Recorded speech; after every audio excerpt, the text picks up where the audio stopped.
नेपाली जनताले त गगन थापा जस्ता रवि लामिछाने जस्ता विश्व प्रकाश जस्ता युवा त आउनुपर्छ भनेर भनिरहेको थियो नि हैन रवि काडेर रविको विरुद्धमा रवि लामिछाने दम्ब भयो जानेनन् काम गर्न जानेनन् भनिसके अस्ति नि गगन थापाले कहिले तपाईले हेर्नु भएको छैन मैले सुनेको छैन पार्टीको निर्णय होइन यो ओके होइन यो पार्टीको निर्णय होइन माहिर के राजनीति गर्ने व्यक्तिहरु यो भाषण बोल्ने यो कहाँ सिक्नुहुन्छ माहिर होइन मिडियामा एउटा भन्नुहुन्छ भित्र अर्को गर्नुहुन्छ तपाईहरु यहाँ सुन्नु हैन म माहिर गफ गर्न आएको होइन म चाहिँ काम गरेर आएको व्यक्ति हो म मेरो पार्टीको व्यक्ति भनेर मैले उसको समर्थनमा बोल्नु पर्छ भनेर पनि काहीँ पनि लेखेको छैन र म बोल्दा पनि बोल्दिन म कांग्रेसको भाषामा चाहिँ युवा नेता भनेको 50 देखि 60 वर्ष भित्रको हो ठुला दलहरुको यो चीजलाई चाहिँ परिवर्तन गर्नुपर्छ एकदमै राइट क्वेशन गर्नुभयो तपाईले यो चाहिँ परिवर्तन गर्नुपर्छ यो परिवर्तन गर्न आएको पवित्र लामो पनि हो एउटा र त्यो राष्ट्रिय स्वतन्त्र पार्टीले देखाइसकेको छ हेर्नु म देशको सेवा गर्न खुल्ला स्वतन्त्र भएर गर्न चाहन्छु ताकि मलाई मेरो श्रीमानले कहाँ गइस् के गरिस्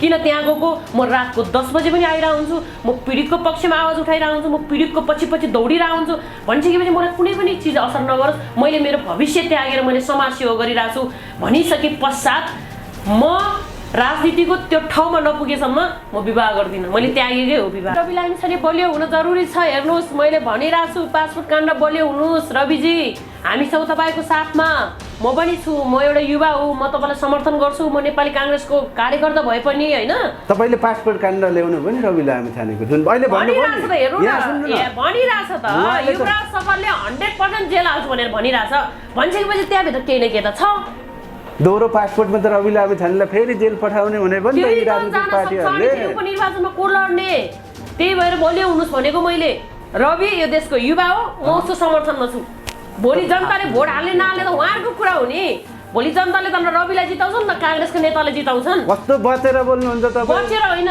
जनताले गाली गर्छन् भनेर अहिले रविको विरुद्धमा बोल्यो भने तपाईले जिउँदै जलाइदिन्छ नि रिप लेख्छन् गलत म रविले गलत गरेछ भने रविको गलतको विरुद्धमा हिजो बोलेको मान्छे हो म जस्तो रवि ल ठक्क बताइदिनुस् जुन रविलाई अहिले यो हालतमा पुर्याउने एउटा मेन भूमिका खेलेको युवराज सफलले विभिन्न प्रमाणहरू जुटाएर अदालतसम्म पुगेका हुन् त्यसपछिको पाटो त्यो न्यायको मन्दिरले जे फैसला गरे त्यो भन्दा माथि कोही हुँदैन तर ती व्यक्ति प्रवृत्ति चाहिँ कस्तो लाग्छ तपाईलाई युवराज सफल ठ्याक्कै बताइदिनुस् उहाँ चाहिँ मलाई कस्तो लाग्छ भने उहाँले कसरी चलाएको हो उसलाई चलाउने मान्छे अरू नै छ उसले यो गरे बापत दुनियाँको गाली खाओस् रिप खाओस् हैन मर्यो भनेर अनेक पशुपतिमा लगेर त्यो के गरिरहेको फुलमाला लाएर हैन त्यो गरोस् भनेपछि उहाँलाई चलाकै हो गरिरहेछ हैन तर उसले आफ्नो जीविकोपार्जन गर्नको लागि आफ्नो जिन्दगी चलाउनको लागि उसले आर्थिक रूपमा सबल हुनको लागि यो काम गरिरहेछ उसलाई ठुलै मान्छेले चलाइरहेछ यहाँ जस्तो कि पवित्राजी अब राजनीतिक आड बेगर कसैले केही गर्दै सक्दैन नेपालमा यो सेटिङमा चल्छ ती सेटिङ पावर शेयरिङ गर्ने भनेको ठुला पार्टी ठुला टाउकेहरू कांग्रेस एमाले माओवादी हो नि त तपाईहरु नि मुचिने भयो नि त यहाँ कांग्रेसको नाम तपाईहरुले सेटिङ गर्नुभयो युवराज सफलसँग ठ्याक्कै बताइदिनु नेपाली कांग्रेसले सेटिङ गरेकै छैन यो प्रचण्ड र केपी ओलीले सेटिङ गरे हो तपाईलाई म प्रमाण लिएर आऊ हामी दुईटा व्यक्तिको फरक छुट्याउन लाउँदै छौं आज एकातिर युवराज सफल अर्कोतिर रवि लामिछाने फरक छुट्याउनुस् दुईटा व्यक्ति बीच फरक छुट्याउनु पर्दाखेरि युवराज सफलसँग रवि लामिछाने तुलना गर्नै मिल्दैन खासमा हैन रवि लामिछाने जस्तो व्यक्तिको लागि भनौं न हैन त्यति ठुलो साहस गर्नु उसको एउटा साहसीपनलाई मान्नै पर्छ एउटा नजिर पनि बसाएको पावरमा भएको व्यक्तिलाई पनि कानुनको कठघरामा उभ्याउनु अनि त्यति ठुलो आँट गरेछ केटोले हैन दुनियाँको गाली खाएर बाटोमा थुकोस् जेसुकै गरोस् गरे उसको आँटलाई मान्नु पर्छ रवि लामिछाने जो एक व्यक्ति जसले रेडियो कार्यक्रम भनौं टेलिभिजन सिधा कुरा जनतासँग कार्यक्रम चलाएर दुनिया दर्शकको माया पाएर उ पार्टी खोल्न सफल भयो जितेर देखायो धेरै पार्टीलाई त्यही पार्टी भित्र प्रत्येक युवाको जमात लिएर आयो त्यो व्यक्तिको हिम्मत त ठुलै आमा रवि लामिछाने त एकदमै खतरनाक मान्छे हो एकदमै दुईटै राम्रा व्यक्तिहरु हुन् युवराज सफललाई कसरी राम्रो भन्न मिल्छ कुनै एक देशका लागि हिम्मत हो साहसिलो केटो हो दिनुहुन्छ अहिले साहसिलो मैले त्यो हिसाबले भन्न खोजे होइन कि रवि लामिछाने जस्तो व्यक्तिले सिद्धाउनुको लागि त्यति ठुलो आँट गर्यो दुनियाँको गाली खाएर पनि आँट गर्यो एउटा तथ्य र प्रमाण त लिएर गएको हो नि त ऊ पनि गलत हो त्यही त रवि लामिछाने नै चुकेका हुन् नि त त्यहाँ तर उसले त्यो जत्तिकै अरू नेतृत्वलाई पनि गर्न सकिन्थ्यो नि त उसले प्रचण्डलाई किन गर्न सकेन त उसले केपी ओलीले किन गर्न सकेन नजिर बसाए गर्नुपर्ने के जरुरी थियो त नजिर बसाए नि त अरूको पनि नागरिकता छानबिन होस् अब तपाईँहरूले पनि लिएर जानु पर्यो कि तपाईँहरूले पनि दुईटा नागरिकता पासपोर्ट बोक्नु खोज्नुहोस् न तपाईँको काम के यदि दुईटा के अरे गरेको छ भने खोज्नुहोस् ल्याउनुहोस् रवि लामिछानेलाई केही मेसेज दिनु पर्यो उहाँलाई केही सम्झिनु पर्यो उहाँलाई हौसला दिनु पर्यो भने के भन्न चाहनु म उहाँलाई के भन्न चाहन्छु भने तपाईँ एउटा ब्रान्ड बनिसकेको छ होइन रवि लामिछाने भन्ने बित्तिकै सबैको मनमा बस्ने एउटा छाप बसिसकेको छ लाइफ हो जिन्दगीमा यो सायद तपाईँले यो उत्तर चढाव आउँछ भनेर सोच्नु पनि भएको थिएन होला तपाईँले जुन प्रयास गर्नुभयो यो एकदमै हामी युवा पुस्ताको लागि एकदमै खुसीको प्रयास हो होइन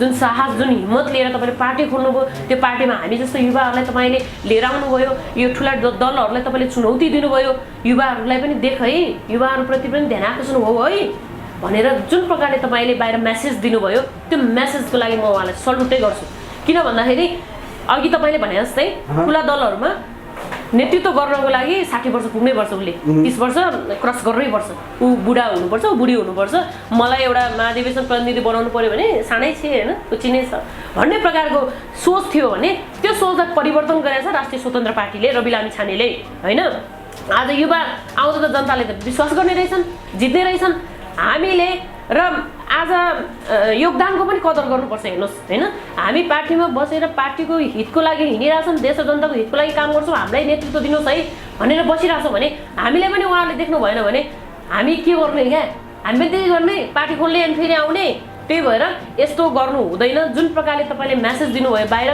त्यो एकदमै सम्मान गर्न योग्य छ र घरमा सुतेर बस्ने मान्छेको त केही पनि हुँदैन नि त होइन तपाईँले आज देश बनाउँछु भनेर तपाईँ आउनु भएको छ होइन तपाईँको लाइफमा यो आउनु यति ठुलो पहाड आयो त्यो पहाडलाई त्यो चढ्न खोज्दै हुनुहुन्छ तपाईँ होइन चढिसक्नुभयो फेरि पनि झारिदिनु भयो फेरि पनि चढ्न खोज्दै हुनुहुन्छ अझै पनि धेरै जनता तपाईँको लागि पछाडिबाट तपाईँलाई धकेलिरहेछ जानुहोस् भनेर होइन त्यही भएर तपाईँ नातिनुहोस् फेरि पनि उपनिर्वाचनको लागि तयारी हुनुहोस् र जनताले फेरि पनि विश्वास गरेर तपाईँलाई मत हालेछन् भने तपाईँ यो देशको प्रधानमन्त्री बन्नुहुन्छ दर्शकबिन नमस्कार पछिल्लो समय नेपाली राजनीतिमा नयाँ नयाँ घटनाक्रम आइरहेको छ जस्तो चुनाव अगाडि काङ्ग्रेस माओवादीको गठबन्धन थियो त्यो चुनाव पछाडि धेरै समय टिकेन माओवादी र एमालेको गठबन्धन बनेर सरकार बन्यो फेरि अहिले राष्ट्रपतिको चुनाव आउन लाग्दाखेरि त्यो गठबन्धन पनि लगभग टुट्ने देखिएको छ अहिले फेरि राष्ट्रिय राजनीतिमा सरकारमा काङ्ग्रेस र माओवादीको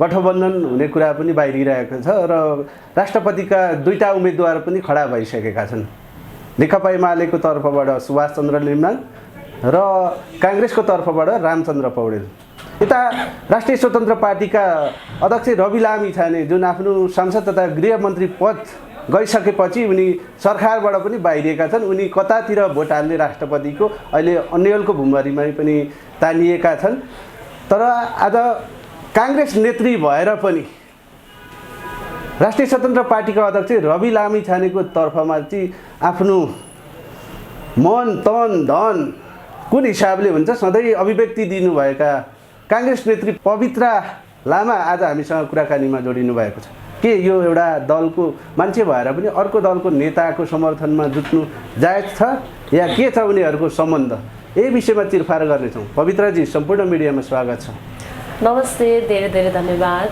के छ आराम हुनुहुन्छ आराम छैन एकदमै धेरै बिरामी छु म अनि बिरामी भए पनि काममा चाहिँ आजदेखि अलि हिँड्न थालेछु म होइन यो बिरामी भए पनि तपाईँ त अहिले खुसी हुनुपर्ने तन्दुरुस्त हुने बेला हो नि त तपाईँको पार्टी काङ्ग्रेस अहिले सरकारमा आउन लागिरहेको छ फेरि तपाईँहरूकै पार्टीको वरिष्ठ नेता रामचन्द्र पौडेल अब राष्ट्रपति पनि हुने माहौल बन्दैछ खुसियाली छैन र तपाईँमा छ एकदमै खुसी छु होइन म जति बिरामी भयो भने सुतेर बस्ने मान्छे चाहिँ होइन तर यो पटक मलाई थल्ला नै बनाइदिएँ कि होइन यो मौसम चेन्ज हुन लागेको भएर पनि होला एकदम सन्चो छैन तर म एकदमै धेरै खुसी छु किनकि नेतृत्व कस्तो आउँछ भन्ने कुरामा चाहिँ हामी हाम्रो ध्यान केन्द्रित हुन्छ जस्तो लाग्छ मलाई चाहिँ। हामी युवाको चाहिँ होइन नेतृत्व सही आउनुपर्छ र मात्रै देशको विकास सम्भव छ, हामी युवाको कुरा सुन्छ भनेर हामी भनिरहँदाखेरि चाहिँ नयाँ नेतृत्वहरू आउँछन्। अब फेरि पनि राजनीति उथल पुथल हुँदैछ, फेरि पनि राजनीतिमा नयाँ उमङ्ग, नयाँ जोस, नयाँ जागरको साथ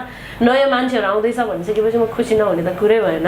यो त एउटा भन्ने बाटो गर्ने बाटो, त्यो बाटो चाहिँ अलग देखिन्छ नि त। तपाईँहरू फेरि तिनै बुढाखाडा जस्तो रामचन्द्र पौडेल जुन वृद्ध अवस्थामा गइसक्नु भएको छ, उहाँलाई नै राष्ट्रपतिको उम्मेदवार ल्याइसक्नु भयो अगाडि। तपाईँहरू युवा आउनुपर्छ भन्नुहुन्छ।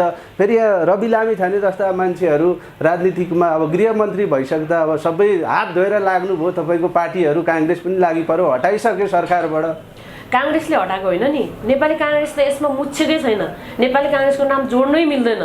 यदि नेकपा एमाले र माओवादीसँग गठबन्धन गर्नुभएको हो नि त स्वतन्त्र पार्टीले, काङ्ग्रेससँग त होइन।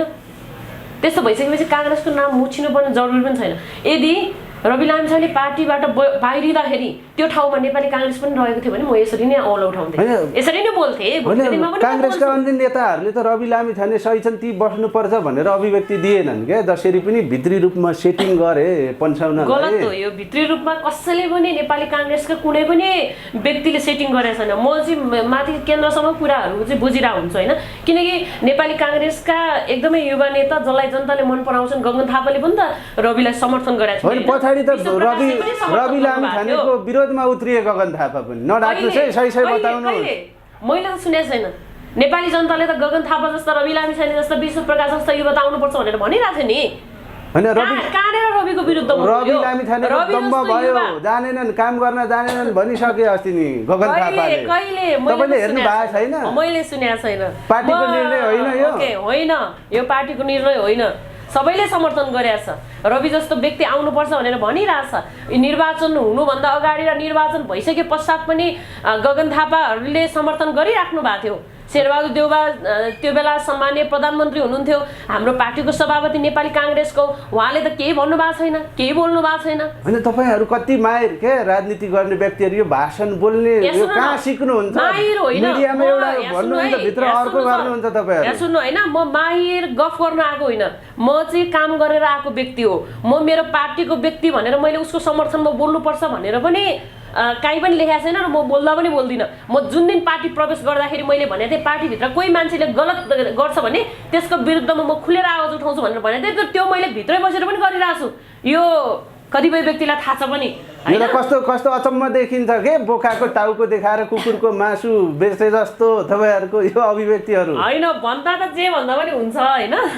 अब तपाईँले त्यो साहित्यिक पाराले अब त्यो शब्द मिलाएर भन्नुहुन्छ, त्यो तपाईँको कुरा हो। तर म चाहिँ तपाईँहरू पनि त मिठो मिठो योजना ल्याउनुहुन्छ, घोषणापत्रहरू ल्याउनुहुन्छ, प्रतिबद्धता ल्याउनुहुन्छ, काम जिरो गर्नुहुन्छ। फेरि काम त गरिरहेछ, मैले आफ्नो ठाउँबाट काम गरिरहेको छु होइन। र अरू धेरै व्यक्तिहरूले आफ्नो ठाउँबाट काम गरिराख्नु भएको छ। म त्यो ठाउँमै पुगेको छैन। जुन दिन म त्यो ठाउँमा पुग्छु नि त्यो दिन साँच्चीकै देश र जनताको हितको लागि नि यस्तो गरेर काम गर्छु कि जनताको त्यो दुःखलाई एकदमै नजिकबाट निहाल्छु अनि त्यो जनताको दुःखमा मलम लगाउँछु भन्ने मेरो इच्छा छ।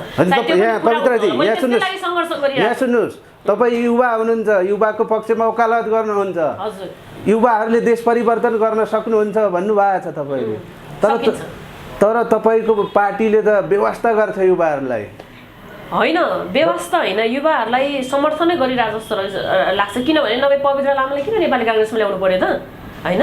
अरू एबिसिडी म मात्रै पो बाहिर यसो अब अलिकति पब्लिकमा आएको मान्छे होइन, अब 2-4 त्यो भएको नाताले देखिएको अनुहार हो। संगठन बढाउने, भोट बढाउने ल्यायो क्या तपाईँलाई पनि त्यसरी युज गरेको हुनसक्छ नि त।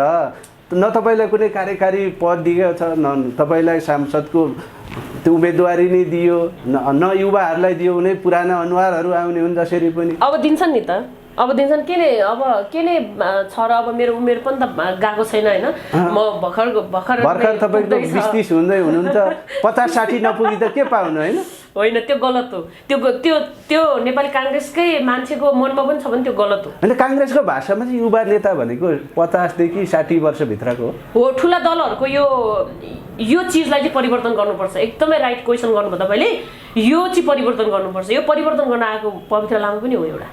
र त्यो राष्ट्रिय स्वतन्त्र पार्टीले देखाइसकेको छ हेर्नु होइन, किनकि युवाले उठ्यो भने जित्ने रहेछ। जनताले त युवा खोजिरहेछ, विश्वास गर्छ युवालाई। रवि लामिछानेले त जिते, जनताको मन जिते, तर माथि हारिसके नि त, हटाइसके माथि। त्यो त अब त्यो हटाउनुमा त त्यो अदालतको फैसला भयो, नागरिकता केस भयो, के भयो, त्योतिर हामी नजाउँ। तर पनि ठुला दलहरूले जबसम्म युवालाई ठाउँ दिँदैनन्, जबसम्म युवालाई देख्दैनन्, तबसम्म फेरि पनि स्वतन्त्र पार्टीहरू चाहिँ यसरी नै छाउँदै जानेछ। मलाई के लाग्छ भने यत्रो पार्टी, पुरानो पार्टी भनौँ न होइन, जसले चाहिँ सदियौँदेखि देश चलाइरहेको थियो, राजतन्त्र खायो, प्रजातन्त्र खायो, लोकतन्त्र खायो, गणतन्त्र खायो, हामी जस्तो युवालाई जनताले के पायो? पढाउनु हुन्न भने भोलिको दिनमा त अनि के हुन्छ होला नि? यहाँ सुन्नुहोस्, भन्नुहोस्। तपाईँको पार्टी जुन पुरानो पार्टी भन्नुभयो होइन, राजतन्त्र खायो, प्रजातन्त्र खायो, गणतन्त्र खायो, लोकतन्त्र खायो, तर जनताले के पायो त? उही हिसाबमा छ जनताहरू। नेपाली काङ्ग्रेस मात्र छैन नि त यहाँ। आज नेपाली काङ्ग्रेसमा एउटा युवा आउँछ, उसलाई काम गर्न होइन, अरू विषयमा अरू पार्टीको भए अरूको यो मेन बिग्रेको गठबन्धनले हो कि यो गठबन्धनले ल्याउने यो केपी ओली र प्रचण्ड, यिनीहरू दुईजनाले सुरुमा 5 वर्ष कार्यकाल चलायो गठबन्धन भनेर होइन, आफ्नो पद कुर्सीको लागि हानाथाप गर्यो, फेरि मिलेन, फेरि कोसँग मिल्न गयो, फेरि नेपाली काङ्ग्रेस हार गुहार माग्न आयो।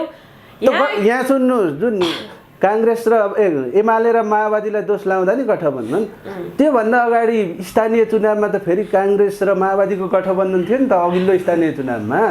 त्यो संस्कार, त्यो नजिर त तपाईँहरूले बसाउनु भएको थियो। त्यो अघिल्लोतिर होइन, अघिल्लोतिर नजाउँ, तर यो बिगारेको भनेको यिनीहरूले नै हो। यो गठबन्धन गरेर होइन, बरु एक्लै चुनाव लडेर एक्लैबाट आएको नेतृत्वहरूले बरु यो देशको विकास गर्न सकिन्थ्यो कि, किनकि एमालेका नेताहरूको सिद्धान्तसँग काङ्ग्रेसको मिल्दैन, माओवादीको कार्यकर्ताको सिद्धान्तसँग नेपाली काङ्ग्रेसको सिद्धान्तै मिल्दैन, विचारै मिल्दैन भनिसकेपछि त्यहाँ मान्छेहरू रहन सक्दैन नि त।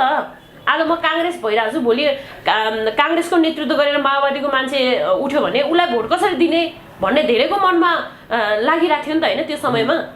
त्यो भएको कारणले पनि हो कि यो गठबन्धनले सबै कुराहरू बिगार्यो, नभए हाम्रो देश एकदमै राम्रो वाउ नेपाललाई भन्थ्यो क्या। जस्तो राजनीति गर्ने नेताहरूमा लाज घिन भन्ने कुरा चाहिँ हुन्न रहेछ होइन, त्यो डिक्सनेरीमा क्या, राजनीति शब्दकोशमा हुन्न। त्यही देखियो प्रचण्डजीको हालत हेर्नु न, काङ्ग्रेसको डिक्सनेरीमा लाज घिनको शब्द छ कि छैन? लागि दौडिनु भयो। म उहाँको साहसलाई चाहिँ मान्छु, ठ्याक्कै बताउनु। यो देश र जनताप्रति पनि छ, पछि जोडिन्छौँ पवित्राजी, पछि जोडिन्छौँ। तर प्रधानमन्त्रीको लागि दौडिने मान्छे होइन, प्रधानमन्त्री कुर्सीकै लागि हानाथाप कुर्सीकै लागि हिजो केपी ओलीसँग प्रधानमन्त्री बन्छु कि भनेर गठबन्धन गरेका प्रचण्ड केपी ओलीले थाङ्नामा सुताइदियो, सडकमा पुर्यायो। फेरि काङ्ग्रेससँग शेरबहादुर देउवासँग लौन हजुर मलाई बचाउनु पर्यो, मलाई सडकमै पुर्याए यिनले भनेर आएका मान्छे फेरि पनि गगन थापा प्रधानमन्त्री हुने अथवा को प्रधानमन्त्री हुने भन्ने कुरा थाहा पाइसकेपछि अब मलाई प्रधानमन्त्री यहाँ पनि म प्रधानमन्त्री नबन्ने रहेछ भन्ने कुरा थाहा पाइसकेपछि फेरि आफैले थुकेको थुक चाड्नलाई केपी ओलीको घरमा गएको होइन। जस्तो अहिले काङ्ग्रेसले माओवादीसँग गठबन्धन गर्दै, यहाँ सुन्नु न पवित्राजी, जुन पहिला गठबन्धनबाट काङ्ग्रेसको गठबन्धनबाट माओवादी एमालेसँग पुगेको थियो नि, फेरि अहिले काङ्ग्रेसले फिर्ता लियो, पहिला गएको बुढी फिर्ता ल्याए जस्तो भएन? ठ्याक्कै बताइदिनुहोस्। नेपाली काङ्ग्रेसले त कहिले पनि प्रधानमन्त्रीको लागि दौडेको मैले देखाएको छैन हेर्नु होइन। जुन बेला सम्माननीय प्रधानमन्त्री शेरबहादुर देउवा प्रधानमन्त्री बन्दाखेरि त्यहाँनिर पनि प्रधानमन्त्री बन्नको लागि उहाँ बाध्य हुनुभयो, किनकि प्रचण्डजी आउनु भएको थियो, प्रचण्डजीले खुट्टै ढोक्नु भयो मलाई बचाउनुहोस् भनेर। उहाँ प्रधानमन्त्री उहाँले नै बन्नुपर्छ भनेर नै उहाँ बन्नुभयो। तर मलाई लाग्छ नेपाली काङ्ग्रेसभित्र त्यति धेरै स्वार्थी मान्छेहरू पनि छैन जस्तो लाग्छ क्या, घात गर्न सक्ने क्या। प्रचण्ड एकदमै खतरनाक घात गर्न सक्ने मान्छे, मान्छेलाई घात गर्दैन, देशको लागि घात गर्छ काङ्ग्रेसले भन्छन् आम सर्वसाधारण। अहिले कालो काङ्ग्रेस भनिसके। त्यही त यस्तो हुन्छ यहाँ सुन्नु न, जब एमाले माओवादी मिलेर सबै कुरा साइन गरिसकेका हुन्छ होइन, सबै कुरा भइसकेका हुन्छ, अनि त्यसपछि फैसला हुने टाइममा चाहिँ जब नेपाली काङ्ग्रेसको सरकार आउँछ त्यही बेला फैसला हुन्छ। अनि गल्ती कहाँ देख्छ? काङ्ग्रेसको सरकारमा एमसिसी पास भयो, काङ्ग्रेसको सरकारमा के भयो। यहाँनिर हामी एउटा बौद्धिक लेभलको मान्छे अथवा मूल्याङ्कन गर्ने हो भने हामीले यसरी पनि हेर्न जरुरी छ। एमसिसी पास गर्न त गगन थापाहरूको ठुलो हात छ नि। फेरि यो विषयमा नजाउँ, मैले भन्न खोजेको जुन बेला काङ्ग्रेसको सरकार हुन्छ त्यही बेलामा निर्णय हुन्छ, जुन निर्णय यिनीहरूले अगाडि नै साइन गरेर पैसा खाइसकेका हुन्छ। भनेपछि अप्ठ्यारो कुराहरूमा चाहिँ काङ्ग्रेस एकदमै जब देश सङ्कटमा पर्छ त्यो बेला काङ्ग्रेसको हातमा यो देश पर्छ क्या। पछिल्लो समय तपाईँ रवि लामिछानेको समर्थनमा पनि उत्रिनु भएको छ, आफ्नो राजनीतिक धरातल जुन काङ्ग्रेसमा छ त्योभन्दा अलिक बाहिर रह्यो यो एउटा युवामा हुने राम्रो गुण पनि हो हामीले यसलाई सम्मान कदर पनि गर्छौँ तर रवि लामिछाने नागरिकता विवादमा चुके कि चुकेन ठ्याक्कै बताइदिनुहोस् त नागरिकता खारेज भयो उहाँको फेरि बनाउनु भयो एक दिन त उहाँले आफू अनागरिक भयो भनेर पनि मिडियासम्म प्रस्तुत हुनुभएको थियो के लाग्छ ठ्याक्कै बताइदिनुहोस् चुक्नु भयो उहाँ नागरिकताको विषयमा उहाँले गलत गर्नुभयो किनकि कानुनभन्दा माथि कोही पनि छैन हेर्नु होइन अदालतले फैसला गरिसक्यो अब कानुनमा चाहिँ मलाई डर पनि कानुनसँग लाग्छ कि कानुनसम्म त हामी जानु हुँदैन किनकि त्यहाँ गइसकेपछि त्यहाँ समातिसकेपछि कसैको के कसको बाउको के पनि लाग्दैन हेर्नु होइन त्यही भएर उहाँ नागरिकतामा चुक्नु भयो मैले त्योभन्दा अगाडि पनि धेरै पटक रविको समर्थनमा बोल्दाखेरि पनि रविजी तपाईँ नागरिकताको विषयमा बलियो हुनुहोस् अहिले पनि मैले भनिरहेको छु उपनिर्वाचनमा जानुभन्दा अगाडि पासपोर्ट काण्डको कुरा आइरहेछ पासपोर्ट काण्डमा तपाईँलाई जेल हाल्छु भनिरहेछ काङ्ग्रेसले हाल्छ होला है जेल अब त सरकार काङ्ग्रेसको बन्यो राष्ट्रपति काङ्ग्रेसको जेल हाल्नलाई काङ्ग्रेसको कानुन हो अनि यहाँको अड्डा अदालत त पार्टीले नियुक्ति गर्ने हो युवराज सफालाई चलाएर के अरे रवि लामिछानेलाई सिधाइदियो भने तपाईँ खालि काङ्ग्रेसको शेरबहादुरको कुरा निकाल्नु प्रचण्डले सक्यो होइन रवि लामिछानेले हो यिनीहरूले हो अनि त्यही व्यक्तिलाई त फेरि तपाईँहरूले ल्याउनु भएको नि त कहिले ल्याएर राम्रो व्यक्तिलाई सिद्धाउने प्रचण्डलाई बचाउने देउबा भयो नि त फेरि राजनीतिमा बचाउने भन्ने कुरामै होइन यो राजनीति हो होइन यहाँ कस्तो हुन्छ भने गठबन्धन गरेर यदि सरकार चल्छ भने कोही मान्छेसँग मिल्दैन भने फेरि अर्कोसँग मिल्नु त्यो स्वाभाविक कुरा हो आज प्रचण्डजी फेरि पनि नेपाली काङ्ग्रेससँग मिल्न आउँदै हुनुहुन्छ उहाँको चरित्र देखिरहेछ नि जनताले निहाल्ने कुरा हो हामीले होइन आज उहाँ काङ्ग्रेससँग मिल्न आएर यो देशको विकास सम्भव छ यो देश राम्रो हुन्छ भने नेपाली काङ्ग्रेसभित्र राम्रो राम्रो युवाहरू छन् फेरि पनि राम्रो राम्रो युवा आउँछन् मन्त्री हुन्छन् सांसद हुन्छन् होइन राजनीति हो जतिखेर जे पनि आज पवित्र लामा यहाँ छु भोलि जे पनि हुनसक्छ भोलि सांसद पनि बन्न सक्छ जे यो राजनीति हो क्या होइन त्यही भएको कारणले चाहिँ म के भन्न चाहन्छु भने प्रचण्डजी आउनुभयो त उहाँको कुरा हो नि अब फेरि पनि नेपाली काङ्ग्रेससँग मिलेर काम गर्छु फेरि पनि म नेपाली काङ्ग्रेससँग मिलेर यो देशको हितको लागि काम गर्छु भनिसकेपछि उहाँलाई त केपी ओली त गलत थियो भने पहिल्यै थाहा थियो त पहिल्यै थाहा हुने मान्छेसँग फेरि किन मिल्न जानुभयो त उहाँ त्यही प्रधानमन्त्रीको लागि होइन आज फेरि पनि उहाँले सडकमै सुताइदिन थाल्नुभयो त राजनीति गर्नेहरूसँग कस्तो नजिर क्या अरू पार्टीले गरेको राम्रो काम पनि गलत देख्ने आफ्नो पार्टीले गरेको नराम्रो कामलाई चाहिँ सही देख्ने त्यो अरूमा होला ममा छैन मैले यदि गलत गरेको छु भने मैले त्यो गलतको विरुद्धमा आफ्नो आवाज उठाइरहेको हुन्छु यदि नेपाली काङ्ग्रेसभित्र पनि कसैले गलत गर्छ भने त्यसको विरुद्धमा मैले आवाज उठाइरहेको हुन्छु तर म प्रदेश प्रतिनिधि होइन नेपाली काङ्ग्रेस काभ्रेको म प्रत्येक पटक मिटिङमा जान्छु अथवा हिजो पनि मेरो प्रदेशको मिटिङ थियो म बिरामी भएर जान सकिनँ होइन मैले त कि पवित्राजी तपाईँ अब युवाहरूको समर्थनमा उत्रिनु भएको छ हजुर तपाईँहरूको पार्टीमा चाहिँ यतातिर निकै गाह्रो छ अगाडि बढ्न यहाँ 30औं 40औं वर्षमा पनि स्थान पाउँदैनन् होइन तपाईँले नयाँ पार्टीमा राष्ट्रिय स्वतन्त्र पार्टीमा जुन युवाहरूको भिडमा गएर काम गर्ने वातावरण मिलाउन चाहिँ किन सक्नुहुन्न म विश्वासमाथि घात गर्दिनँ नि त म स्वार्थको राजनीति गर्न आएको होइन हेर्नु मलाई आज पनि म कुनै पनि पार्टीमा छिर्नु पर्यो भने नेपाली काङ्ग्रेस एमाले माओवादी भन्दा बाहिरको पार्टीमा छिर्नु पर्यो भने मलाई केन्द्रीय सदस्यसम्म पनि दिन्छ होइन मलाई अवसर दिन्छ किनकि पवित्र तिमी बोल्न सक्ने मान्छे हो तिमी देशको लागि काम गरिरहेको छ म बेबारिसे लासहरू जलाउँछु आज धेरै वर्षदेखि होइन सरकारले गर्नुपर्ने काम मैले गरिरहेको छु भनिसकेपछि मलाई दिन्छ तर मैले नेपाली काङ्ग्रेसभित्र छिर्दाखेरि जुन प्रकारको विश्वास मैले गरेको छु अनि मलाई त्यो पार्टीभित्रको अग्रज मान्छेले जुन विश्वास गर्नुभएको छ त्यो विश्वासले तोडेर म कसरी अर्को पार्टीमा जान सक्छु म आफ्नो लागि के म मेरो स्वार्थको लागि राजनीति गर्दिनँ आज जुन ठाउँमा छु नेपाली काङ्ग्रेसको प्रदेश सदस्य छु भोलि मलाई बनाऊ उहाँहरूले योभन्दा माथि ठाउँमा लानुपर्छ यसलाई भनेर सोचिराख्नु भएको छ मेरो गुरु हुनुहुन्छ तीर्थ लामा शेरबहादुर दाइ हुनुहुन्छ उहाँहरूले मलाई सोचिराख्नु भएको छ भने भोलि त्यो समय त आउँछ नि आउँदैन त्यो समय त्यो ठाउँमा पुगेर देशको सेवा गर्छु फेरि 100%। यदि यो देशको त्यो नेतृत्वमा नपुगेसम्म पवित्र लामाले विवाह पनि गर्दैन र पवित्र लामाले अरू केही पनि गर्दैन मैले त्यागे हो राजनीति कुनै ठाउँमा पुगेन भने पवित्र लामा ठ्याक्कै भन्छन् यो मैले त्यसलाई स्टेटली भने बुढी कन्ने बस्दा होइन 100% म यो देशको सेवा गर्न आएको म देशको सेवा गर्न खुल्ला स्वतन्त्र भएर गर्न चाहन्छु ताकि मलाई मेरो श्रीमानले कहाँ गइस् के गरिस् किन त्यहाँ गएको म रातको 10 बजे पनि आइरहेको हुन्छु म पीडितको पक्षमा आवाज उठाइरहेको हुन्छु म पीडितको पछि दौडिरहेको हुन्छु भनिसकेपछि मलाई कुनै पनि चिज असर नगरोस् मैले मेरो भविष्य त्यागेर मैले समाज सेवा गरिरहेको छु भनिसके पश्चात म राजनीतिको त्यो ठाउँमा नपुगेसम्म म विवाह गर्दिनँ, मैले त्यागेकै हो विवाह। जस्तो अब पवित्राजी यही वैशाखको 10 गते चितवन क्षेत्र नम्बर 2 बाट जुन योभन्दा अगाडि रवि लामिछानेले अत्याधिक मतले विजय हासिल गरेर संसदमा आउनुभएको थियो, त्यहाँ अब उपनिर्वाचन हुँदैछ, त्यहाँ रवि लामिछाने चाहिँ उठ्ने सम्भावना कति देख्नुहुन्छ? 100% उठ्नुहुन्छ, तर उठ्न दिन्छ कि दिँदैन भन्ने कुरा होइन होइन। त्यो उठ्न नदिने त तपाईँकै पार्टीको नेताको हात छ नि। तपाईँ मेरो पार्टीको नेताले कसरी गर्छ के उठ्न नदिने भन्ने कुरा? यो त अब यहाँ आइसक्यो, अदालतको ढोका ढकढक आइसक्यो। त्यहाँ पहिला संसदमा उम्मेदवार दिएका व्यक्ति जुन सेकेन्ड पोजिसनमा आएका थिए नि, उहाँले चाहिँ कानुनी हिसाबमा यहाँ उपनिर्वाचन हुँदैन, म विजय हुनु पर्यो भनेर सर्वोच्च अदालतको ढोका ढकढक आइसके। कुरा नलुकाउनु, बिना प्रमाण तपाईँले हावातालमा राजनीतिक दलहरूमाथि यसरी नखन्निनुहोस् होइन। रवि लामिछानेले नेपाली काङ्ग्रेसका कुनै पनि नेतृत्वले रोक्या छैन। हिजोको दिनमा पनि समर्थन गरे हो, युवा हो, आज पनि समर्थन गरिरहेको छ। होइन, त्यहाँको किसान श्रेष्ठ थिए नि उम्मेदवार जुन सेकेन्ड पोजिसनमा आउनु भएको थियो, उहाँले अदालतको ढोका ढकढकाइसक्नुभयो, थाहा छैन? अगाडि रवि लामिछाने बलियो हुन जरुरी छ। हेर्नुहोस्, मैले भनिरहेको छु, पासपोर्ट काण्ड बलियो हुनुहोस् रविजी, हामी छौँ तपाईँको साथमा। म पनि छु, म एउटा युवा हो, म तपाईँलाई समर्थन गर्छु, म नेपाली काङ्ग्रेसको कार्यकर्ता भए पनि होइन।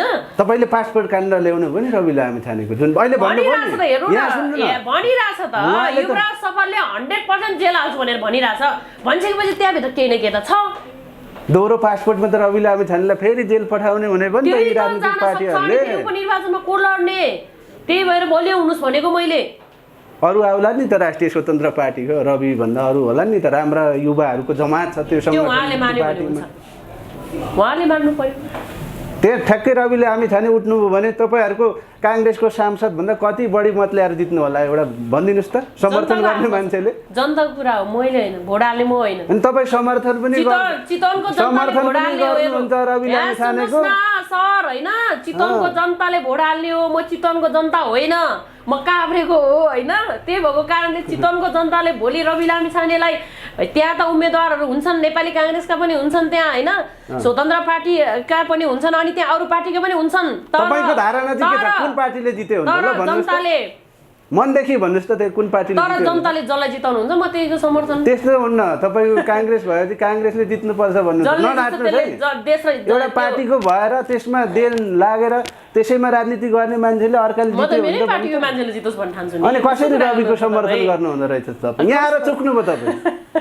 मैले भने अघि एउटा साहित्य भनेको थिएँ नि, बोकाको टाउको देखाएर कुकुरको मासु बेच्नुहुन्छ तपाईँहरू। आधारमा मात्र मैले उत्तर दिएको, तर रवि यो देशको युवा हो, म उसको समर्थनमा छु। भोलि जनताले भोट हाल्ने नहाल्ने त उहाँहरूको कुरा हो नि। भोलि जनताले त रविलाई जिताउँछन् न काङ्ग्रेसको नेताले जिताउँछन्। कस्तो बचेर बोल्नुहुन्छ तपाईँ? बचेर होइन, जनताले गाली गर्छन् भनेर अहिले रविको विरुद्धमा बोल्यो भने तपाईँले जिउँदै जलाइदिन्छ नि, रिप लेख्छन्। गलत, म रविले गलत गरेछ भने रविको गलतको विरुद्धमा हिजो बोलेको मान्छे हो म। जस्तो रवि लामिछानेले आफ्नो गृहमन्त्री तथा सांसद पद जाने बित्तिकै आफ्नो पार्टीको केन्द्रीय कार्यालय वसुन्धराबाट मिडिया राखेरै मिडियामाथि पनि आक्रामक रूपमा प्रस्तुत हुनुभयो। हजुर, धेरैले के टिप्पणी गरेका छन् भने रवि लामिछानेले आफ्नो धरातल जुन अब मिडियाको माध्यममा टेकेर राष्ट्रिय राजनीतिमा तेस्रो चौथो शक्तिमा उदाउनु भएको थियो नि, तर जुन टेकेको धरातल बिर्सिनुभयो, मिडियामाथि आक्रामक रूपमा प्रस्तुत हुनुभयो भन्ने अभिव्यक्ति आइरहेछ। के भन्नुहुन्छ तपाईँ? 12 भाइ कति भाइरल भएको छ होइन, 12वटा 12 भाइ भाइरल। अहिले कसैले केही न्युज बनाएर यो केही सूचना सम्प्रेष गर्यो भने यो पनि 12 भाइ मध्येको एक हो भनेर पत्रकारहरूले जसले सही सूचना सम्प्रेष गर्छन् तिनीहरूले नै आरोप खेप्नु परेछ। के भन्नुहुन्छ? आरोप भोलि प्रमाणको रूपमा खडा भयो भने उहाँ दोषी नै होला होइन, तर रविजीले जुन प्रकारले बाहिर ल्याउनु भयो उहाँले सायद प्रमाणको आधारमा नै भन्नुभयो होला, किनकि यदि गलत गरेको छ भने म पत्रकारिता फिल्डमा छु, मेरो पत्रकारिताभित्र रहेका व्यक्तिहरूले गलत गर्यो भने पनि मैले सही नै बोल्नुपर्छ भन्ने होइन नि त। म जुन संस्थामा काम गरिरहेको छु, मेरो संस्थाको कोही व्यक्तिले गलत गर्छ भने मैले उसको विरुद्धमा त बोल्नु पर्यो, उसको कुरा त बाहिर ल्याउनु पर्यो। जे भए पनि त्यो अभिव्यक्तिले वरिष्ठ पत्रकारहरूलाई नै 103 डिग्रीको ज्वरो फुटाइदिएको थियो। ज्वरो आयो एकदमै, किनकि उहाँहरू एकदमै राम्रो छवि बनाइरहेको थियो नि त। तर खोज पत्रकारिता कसैले पनि गरिरहेको छैन। हेर्नु, कान्तिपुर प्राइम यो के हो होइन, यिनीहरूले आजसम्म खोज पत्रकारिता गरेको हो भने आजसम्म हामी विगत 9 वर्षदेखि बेवारिसे लास जलाइरहेछौँ। आजसम्म पनि यिनीहरूले व्यवस्था गरिरहेछ यिनीहरूले एउटा न्युज पनि कभर गर्दैन बरु युट्युबका पत्रकारहरूले एकदमै धेरै बाहिर ल्याएर चाहिँ यो बेवारिसी सबहरूले व्यवस्थापन पाइरहेछ तपाईँहरूले नै गरेर होइन तर यो ठुलो भनाउँदा न्युजहरूले 5 लाखको बार्गेनिङ गर्ने 10 लाखको बार्गेनिङ गर्ने मात्र न्युज लेख्छ यिनीहरूले यो कान्तिपुर यो के यिनीहरूले होइन आजसम्म बेवारिसी लासको विषयमा यिनीहरूले एउटा पनि न्युज लेखेको छैन यो कुरामा मेरो पनि चित्त दुखायो हो खोज पत्रकारिता गरेको छैन यिनीहरूको काम चाहिँ यस्तो रहेछ अनि कहाँ खोज पत्रकारिता गर्छ त ल ठ्याक्क बताइदिनुहोस् जुन रविलाई अहिले यो हालतमा पुर्याउने एउटा मेन भूमिका खेलेको युवराज सफल उनले विभिन्न प्रमाणहरू जुटाएर अदालतसम्म पुगेका हुन् त्यसपछिको पाटो त्यो न्यायको मन्दिरले जे फैसला गरे त्योभन्दा माथि कोही हुँदैन तर ती व्यक्ति प्रवृत्ति चाहिँ कस्तो लाग्छ तपाईँलाई युवराज सफल ठ्याक्कै बताइदिनुहोस् उहाँ चाहिँ मलाई कस्तो लाग्छ भने उहाँलाई कसरी चलाएको हो उसलाई चलाउने मान्छे अरू नै छ उसले यो गरे बापत दुनियाँको गाली खाओस् रिप खाओस् होइन मर्यो भनेर अनेक पशुपतिमा लगेर त्यो के गरिरहेको फुलमाला लाएर होइन त्यो गरोस् भनेपछि उहाँलाई चलाकै हो गरिरहेछ होइन तर उसले आफ्नो जीविकोपार्जन गर्नको लागि आफ्नो जिन्दगी चलाउनको लागि उसले आर्थिक रूपमा सबल हुनको लागि यो काम गरिरहेछ उसलाई ठुलै मान्छेले चलाइरहेछ यहाँ जस्तो कि पवित्राजी अब राजनीतिक आड बेगर कसैले केही गर्नै सक्दैन नेपालमा यो सेटिङमा चल्छ ती सेटिङ पावर सेयरिङ गर्ने भनेको ठुला पार्टी ठुला टाउकेहरू काङ्ग्रेस एमाले माओवादी हो नि त तपाईँहरू पनि मुचिने भयो नि त यहाँ काङ्ग्रेसको नाम तपाईँहरूले सेटिङ गर्नुभयो युवराज सफलसँग ठ्याक्कै बताइदिनु नेपाली काङ्ग्रेसले सेटिङ गरेकै छैन यो प्रचण्ड र केपी ओलीले सेटिङ गरे हो तपाईँलाई म प्रमाण लिएर आउँ ल्याइदिनुहोस् देखाइदिनुहोस् कुनै दिन तपाईँलाई मैले प्रमाणसहित देखाउनु पर्यो भने युवराज सफललाई कसले चलाएको हो भनेर एक व्यक्तिको नाम र फोटोसहित प्रमाण देखाउँछु म तपाईँलाई मलाई त्यति प्रमाण छ हामी दुईटा व्यक्तिको फरक छुट्याउन लाउँदैछौँ आज एकातिर युवराज सफल अर्कोतिर रवि लामिछाने फरक छुट्याउनुहोस् दुईटा व्यक्ति बीच फरक छुट्याउनु पर्दाखेरि युवराज सफलसँग रवि लामिछाने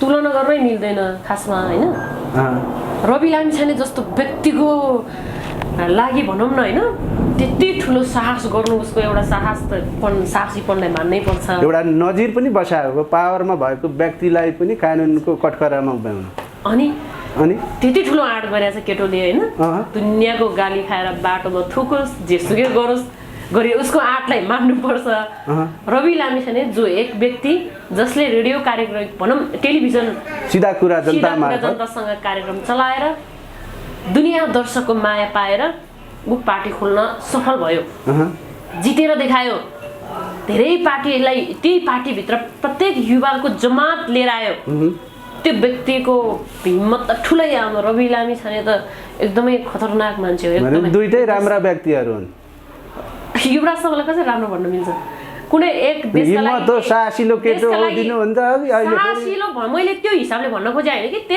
रवि लामिछाने जस्तो व्यक्तिले सिद्धाउनको लागि त्यति ठुलो आँट गर्यो दुनियाँको गाली खाएर पनि आँट गर्यो भन्नु तथ्य र प्रमाण त लिएर गयो हो नि त ऊ पनि ऊ गलत हो त्यही त रवि लामिछाने नै चुकेका हुन् नि त त्यहाँ तर उले त्यो जतिकै अरु नेतृत्वलाई पनि गर्न सकिन्थ्यो नि त उले प्रचण्डलाई किन गर्न सकेन त उले केपी ओलीले किन गर्न सकेन नजिर बसाए गर्नु पनि के जरुरी थियो त नजिर बसाए नि त अरूको पनि नागरिकता छानबिन होस् अब तपाईहरुले पनि लिएर जानु पर्यो कि तपाईहरुले पनि दुईटा नागरिकता पासपोर्ट बोक्नु खोज्नुस् न तपाईको काम के यदि दुईटा के रे गरेको छ भने खोज्नुस् ल्याउनुस् अब अहिले हामी सामान्य मान्छे भोलि के गर्न लाग्दाखेरि फेरि खोज्न युवराज सफलले हैन अरूले त आरोप मात्रै लाए के म जस्तो मैले तपाईलाई आरोप लाउन खोजे यो सत्यता होइन हजुर कुरामा कुरा हो आवेश होला हुन सक्छ हैन हताश पनि भन्छ यसलाई हैन बिना योजना भनिएका कुराहरू त्यसलाई त्यत्रो छानबिनको दायरामा पनि नल्याउ तर एउटा नजिर बसाएका हुन् नि त युवराज सफलले तपाईहरुले पनि अन्य व्यक्तिहरू जस्तो अब यो भन्दा पहिला राजेन्द्र महतोहरुको पनि नागरिकता छानबिन हुनुपर्छ भन्नुभएको थियो तपाईले नि सामाजिक सञ्जालमा अनुराधा कोइरालाको पनि नागरिकता छानबिन हुनुपर्छ भन्ने अभिव्यक्ति दिनुभएको थियो तर रवि लामिछानेको नागरिकता चाहिँ छानबिन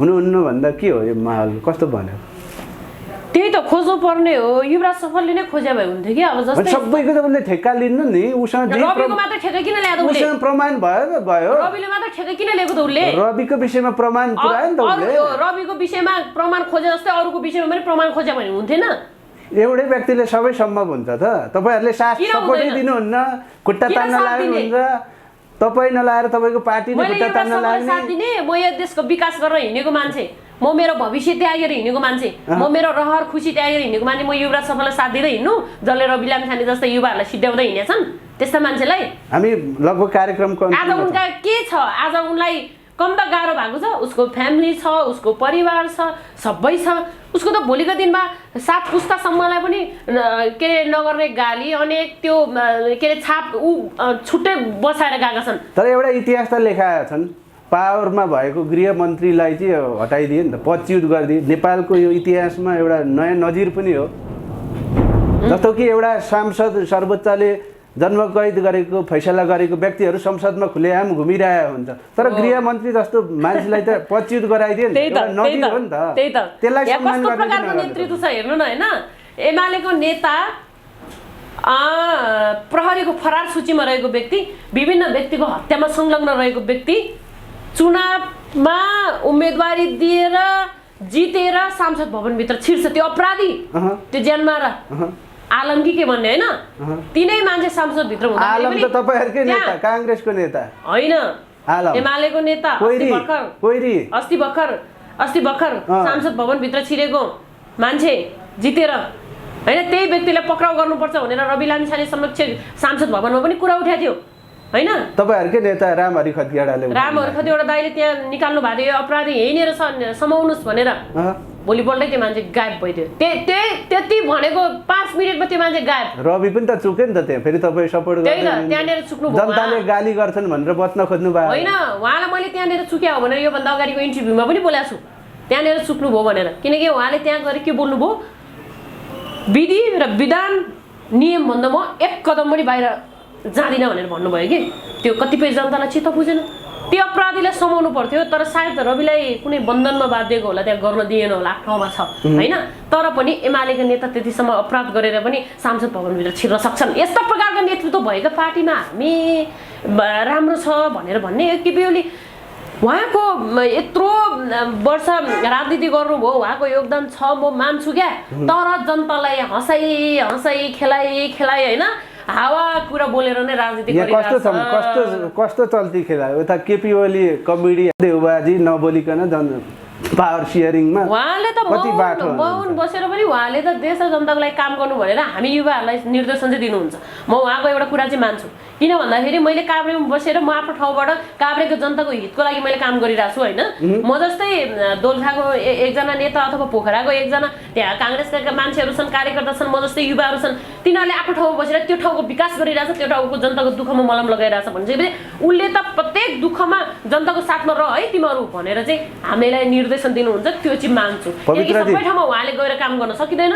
पवित्राजी, हामी लगभग कार्यक्रमको अन्तिममा पनि जाँदै रवि लामिछानेलाई केही मेसेज दिनु पर्यो, उहाँलाई केही सम्झिनु पर्यो, उहाँलाई हौसला दिनु पर्यो भने के भन्न चाहनु? म उहाँलाई के भन्न चाहन्छु भने तपाईँ एउटा ब्रान्ड बनिसकेको छ हैन।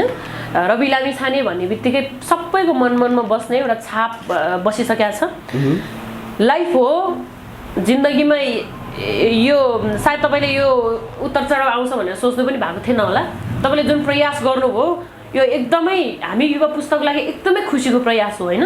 जुन साहस, जुन हिम्मत लिएर तपाईँले पार्टी खोल्नुभयो, त्यो पार्टीमा हामी जस्तो युवाहरूलाई तपाईँले लिएर आउनुभयो, यो ठुला दलहरूलाई तपाईँले चुनौती दिनुभयो, युवाहरूलाई पनि देख है, युवाहरूप्रति पनि ध्यान आकर्षण भयो है भनेर जुन प्रकारले तपाईँले बाहिर मेसेज दिनुभयो, त्यो मेसेजको लागि म उहाँलाई सल्युटै गर्छु। किन भन्दाखेरि अघि तपाईँले भने जस्तै ठुला दलहरूमा नेतृत्व गर्नको लागि 60 वर्ष पुग्नै पर्छ, उसले 30 वर्ष क्रस गर्नै पर्छ, ऊ बुढा हुनुपर्छ, ऊ बुढी हुनुपर्छ, मलाई एउटा महाधिवेशन प्रतिनिधि बनाउनु पर्यो भने सानै छ हैन, सोची नै छ भन्ने प्रकारको सोच थियो भने त्यो सोचलाई परिवर्तन गरेछ राष्ट्रिय स्वतन्त्र पार्टीले, रवि लामिछानेले हैन। आज युवा आउँदो त जनताले त विश्वास गर्ने रहेछन्, जित्ने रहेछन्। हामीले र आज योगदानको पनि कदर गर्नुपर्छ हेर्नुहोस् हैन। हामी पार्टीमा बसेर पार्टीको हितको लागि हिँडिरहेछौँ, देश र जनताको हितको लागि काम गर्छौँ, हामीलाई नेतृत्व दिनुहोस् है भनेर बसिरहेछौँ भने हामीले पनि उहाँहरूले देख्नु भएन भने हामी के गर्ने क्या, हामी पनि त्यही गर्ने, पार्टी खोल्ने अनि फेरि आउने। त्यही भएर यस्तो गर्नु हुँदैन। जुन प्रकारले तपाईँले मेसेज दिनुभयो बाहिर, त्यो एकदमै सम्मान गर्न योग्य छ र घरमा सुतेर बस्ने मान्छेको त केही पनि हुँदैन नि त हैन। तपाईँले आज देश बनाउँछु भनेर तपाईँ आउनु भएको छ हैन। तपाईँको लाइफमा यो आउनु यति ठुलो पहाड आयो, त्यो पहाडलाई त्यो चढ्न खोज्दै हुनुहुन्छ तपाईँ हैन। चढिसक्नु भयो, फेरि पनि झार्दिनु भयो, फेरि पनि चढ्न खोज्दै हुनुहुन्छ। अझै पनि धेरै जनता तपाईँको लागि पछाडिबाट तपाईँलाई धकेलिरहेछ जानुस् भनेर हैन। त्यही भएर तपाईँ नातिनुहोस्, फेरि पनि उपनिर्वाचनको लागि तयारी हुनुहोस् र जनताले फेरि पनि विश्वास गरेर तपाईँलाई मत हालेछन् भने तपाईँ यो देशका प्रधानमन्त्री बन्नुहुन्छ। हस् पवित्राजी, यहाँको जुन सामाजिक काम अझै निरन्तरता जाओस्, जुन व्यवहारिक व्यवस्थापनमा अझै कदमहरू अगाडि बढुन् होइन, भोकले कोही पनि नमरुन्, तपाईँहरूको दिन रहिरहनेछ। राष्ट्रिय राजनीतिमा तपाईँ अझै अगाडि बढ्नुहोस्, तपाईँ मन्त्री, प्रधानमन्त्री, राष्ट्रपति भएको देख्न पाऊँ। यहाँको अमूल्य समयको लागि धेरै धेरै धन्यवाद। हस्, धेरै धेरै धन्यवाद, तपाईँको आशीर्वाद लागोस्।